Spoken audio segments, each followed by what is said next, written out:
doing the same thing you did 20 years ago, talking about the Bible is good. The Bible is good. But you got to use the Bible and be creative to reach folk in a different area. Right. Folk ain't riding horse buggies no more. Folk ain't riding Model T cars no more. Are y'all in here with me? We are in a technology age that's moving forward quickly.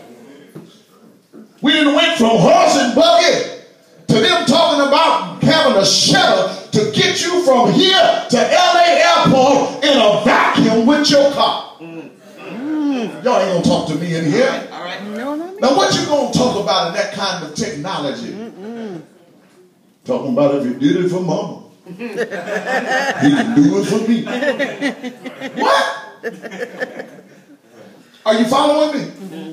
And what I'm saying is, if we're going to grow as a church and have normal Christianity that flows through our church, we can't be so dogmatic about the tradition of yesteryear. Right.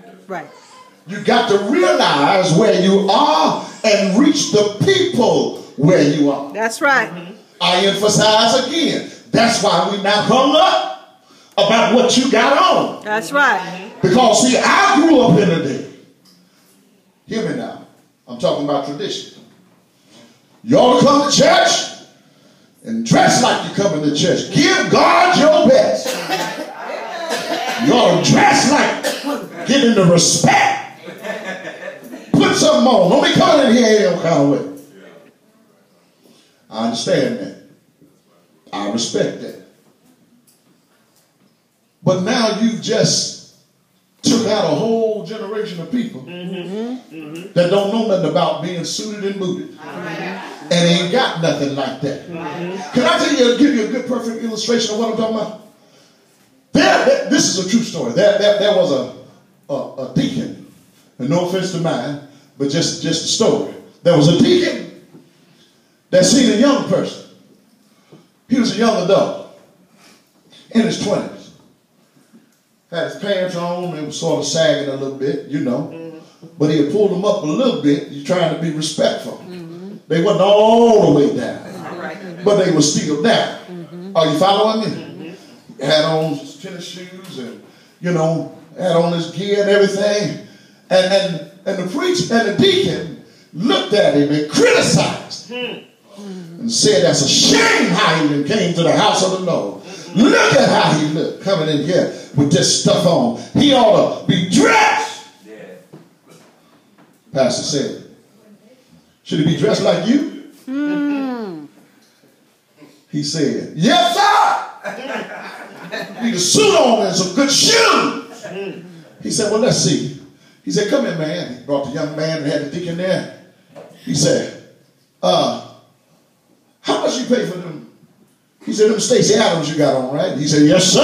Top of the line. He said, how much you pay for them? He said, I paid $68 for these Stacey's. He said, all right. He said, what kind of tennis shoes them is you got on? He said, Jordan's, Pastor. He said, how much you pay for them? He said, $200. He said, oh. He said, okay. He said, D, how much you pay for that suit?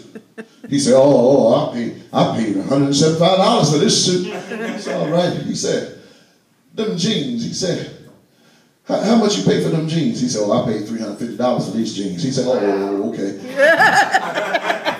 He said, he ain't dressed like you, but he got more money on him than you. I said, so I don't know why you criticize him based upon how he looks, because he got more on him just in his shoes than what you got on.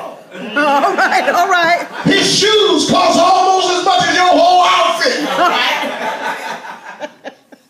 The deacon went on, minded his own business. All right. All I'm saying is sometimes we can be so critical that it ain't no heavenly purpose behind it. Right. Are y'all in here with me?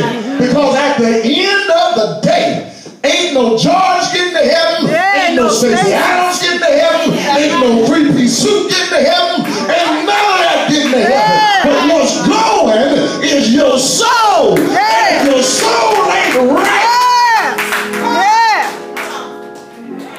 then there's an issue There's an issue. for you.